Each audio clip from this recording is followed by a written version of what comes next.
Hi price தலாட். இன்றைக்கான video என்னென்னு பார்த்தீங்கன்னா, யூதா எழுதின பொதுவான நிருபத்திலேருந்து ஒரு சில வசனங்களை பார்ப்போம். பார்க்குறதுக்கு முன்னாடி சேனலை சப்ஸ்கிரைப் பண்ணி வச்சுட்டு பாருங்கள். யூதா எழுதின பொதுவான நிருபம் 12வது வசனம், பின்ன 17வது வசனம், 21, 22வது வசனத்தை பார்ப்போம்.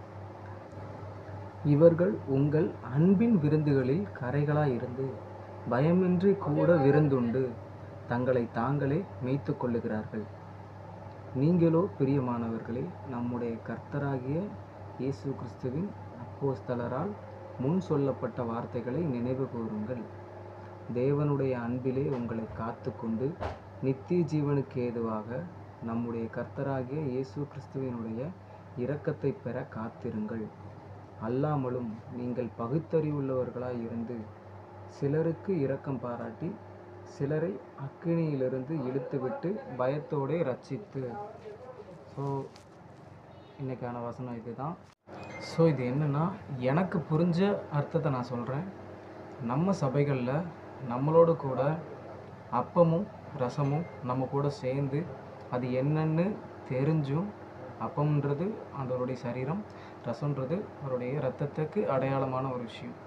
ஸோ இதை பயம் இல்லாமல் சாப்பிட்டுட்டு அது எதுக்காண்டி சாப்பிட்றோம், நம்ம எப்படி இருக்கணும் அப்படின்றது தெரிஞ்சும் அவங்க என்ன பண்ணுறாங்கன்னா, பைபிளில் உள்ள விதிமுறைகளை கடைபிடிக்காமல் இது சரி இது தவறுன்னு அவங்களே முடிவெடுத்துட்டு தங்களை தாங்களே மேய்த்து கொள்ளுகிறார்கள் இருக்கு. அதாவது நமக்கு ஒரு மேய்ப்பர் இருக்கிறாரு ஆண்டவர்.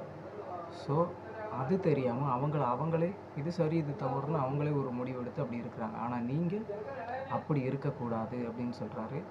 பைபிளில் சொல்லப்பட்ட இயேசு கிறிஸ்துவினுடைய அப்போஸ்தலர்கள் அவங்க சொன்ன வார்த்தைகளை நினைவு கூறுங்க. அதாவது பைபிளில் உள்ள வார்த்தைகளை நினைவு கூறுங்க. முடிவு பரியந்தம் ஆண்டவருக்கு பிரியமாக, அவருடைய அன்பில் அவருக்கு பிரியமாக எப்படி வாழ்கிறதுன்னு அப்படி வாழுங்க. புரியுது உங்களுக்கு? அது மட்டும் இல்லை, அல்லாமலும் நீங்கள் பகுத்தறிவுள்ளவர்களாக இருந்து சிலருக்கு இரக்கம் பாராட்டி.